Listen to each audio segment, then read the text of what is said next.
我第一次接觸 video camera 呢樣嘢係1989年啦。咁當時係有個師兄佢去揾我幫手去拍一啲集會現場嘅 footage 啦。咁當時係我第一次知道原來係有 video camera 呢樣嘢。阿師兄俾我嘅咧係 V8嚟嘅。咁但係因為 V8咧就成日食帶，我自己覺得啦嚇。咁所以我自己嘅第一部 cam 咧係用 VHS 嘅。咁就係呢個 Panasonic 嘅 M7，一個好經典嘅型號啦。咁好大部嘅相簿嘅，係啦。咁我自己習慣都係 VHS 系列嘅機啦，其實係直至到 DV 嘅出現啦。我第一部 cam 係二手嘅，係喺鴨寮街度買嘅，其實係啦。咁就直至到我拍咗幾年嘢啦，咁攞咗一啲小獎項啦。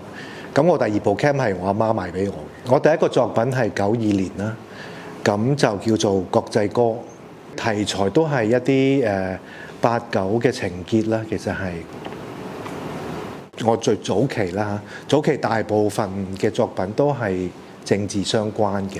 實驗嘅作品就好多都係好即興嘅作品嚟㗎啦，其實係咁會係抽象少少，可能純粹 express 下自己嘅一啲嗰個 moment 嘅一啲感受嘅嘢咯。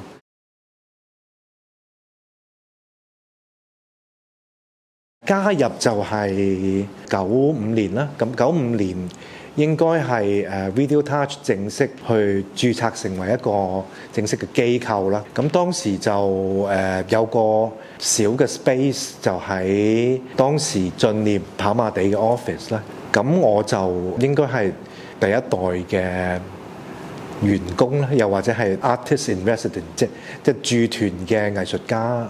咁係咯，咁樣咯。我開始做創作嘅契機就係因為 Video Touch 嘅，因為我90年嘅時候就睇咗一個 program 啦，叫做Video Touch and Deep Dish 啊。我就發覺，原來我2年前我攞住部 cam 去拍嘢，其實拍完啲嘢係可以做一個咁嘅作品出嚟嘅喎。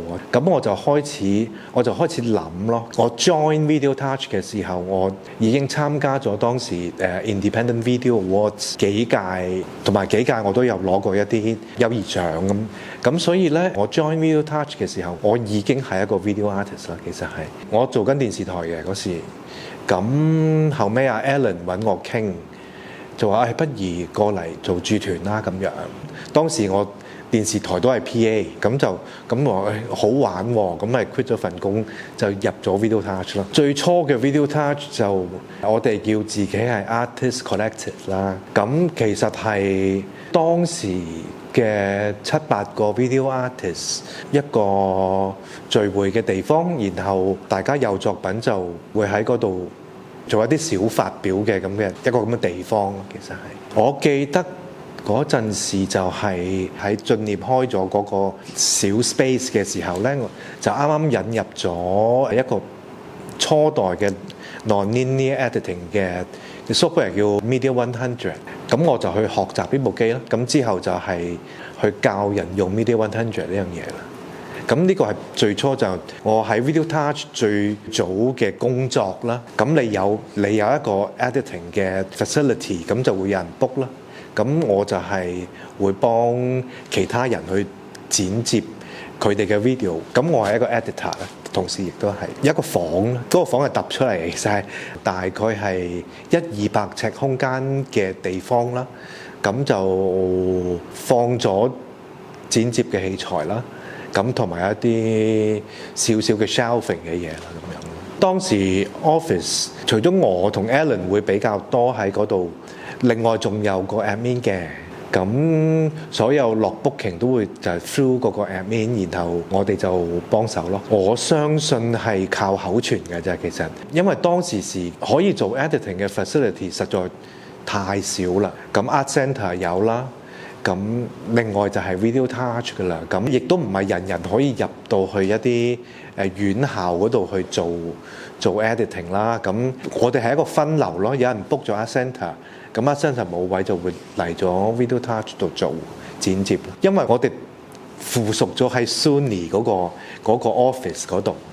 咁好理所當然嘅就係進念會開始揾我同 Alan 去做一啲佢哋舞台需要用嘅 video 啦。咁呢個係開始咗我哋幫一啲舞台作品去做 video 嘅一個開端啦。其實咁之後有好多合作單位嘅。咁除咗進念以外，就譬如三分顏色啊，又或者係 Hong Kong Ballet， 我哋都好似合作過嘅。咁後嚟就多咗合作嘅形式啦，就譬如我會幫達明一派演唱會做佢哋個 concert 入邊播放嘅 video 啦。我亦都幫佢譬如人山人海第一次嘅 concert 入邊嘅 video projection 啦。咁後嚟就再去到我同譬如 Alpha Jane 嘅合作，去 create 咗呢個鏡花園呢一個 show 出嚟啦。咁嗰個互動就再多啲咯。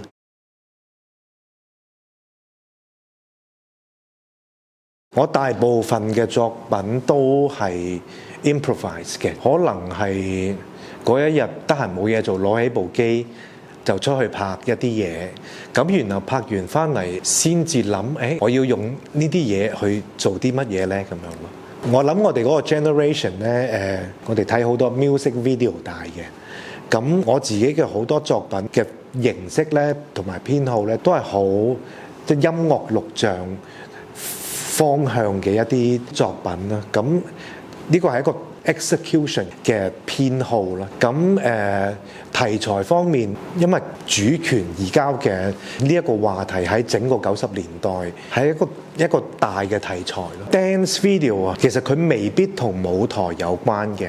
90年代歐洲有幾個大嘅劇團，佢哋開始脫離舞台啦，就係做一啲 dance video 啦。譬如我好中意嘅 Roses 啦，咁同埋好中意嘅 Pina Bausch 啦，咁佢哋都做咗好多好出色嘅 dance video 出嚟。嗰樣嘢對我嚟講衝擊係大嘅。咁同埋我身邊亦都不乏做編舞嘅人。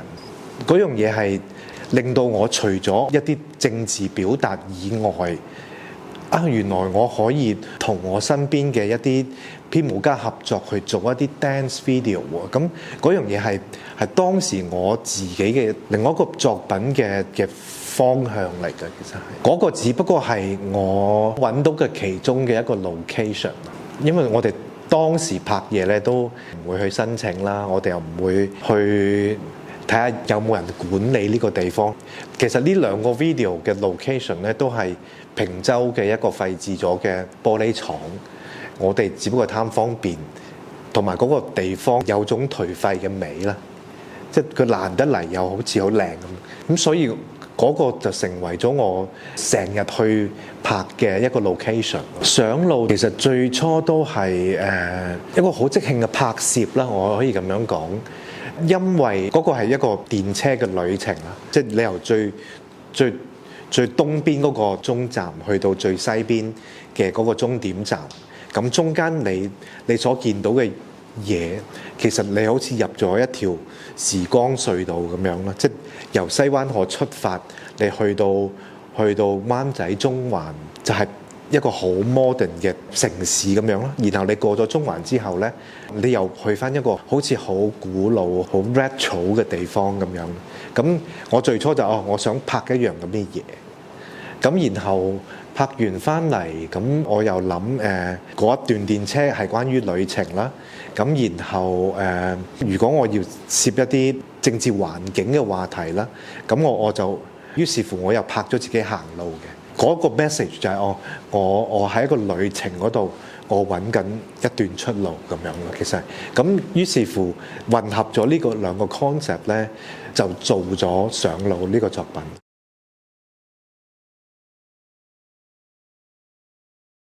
我其實冇偏好嘅，我試過好多媒介啦。咁當然我極度唔中意 VHS 同埋 V8 嘅年代啦。咁可能我自己最得心應手嘅可能係 DV 嘅年代啦，因為佢又似翻我以前用緊嘅嗰啲機，咁但係佢喺科技上邊又進步咗咁樣咯。其實係咁去到電話或者相機嘅年代，我亦都係因為我已經冇再做新嘅作品啦。咁我覺得自己又有少少跟唔上，又或者已經唔知道嗰個所謂嘅機器係應該點用啦。其實係科技當然發展咗啦。以前譬如我哋拍咗一個作品，做咗一個作品，我哋要 screen 其實都有一定嘅難度啦。咁而家反而係有好多平台，YouTube 啦，有 Vimeo 啦，有 IG 又得。咁你做咗啲乜嘢，你就可以隨時擺上去啦。No matter 有冇人睇嘅。咁但係我呢一個 generation 嘅人嚟講，嗰樣嘢就變得好模糊啊。其實係即係有時我喺 IG 見到一啲短片嘅時候，究竟佢係咪做緊一啲好 abstract 嘅嘢，定係佢只不過係 upload 錯片呢？咁樣即係你會唔係好識得去分嗰樣嘢係乜嘢呢？咁樣。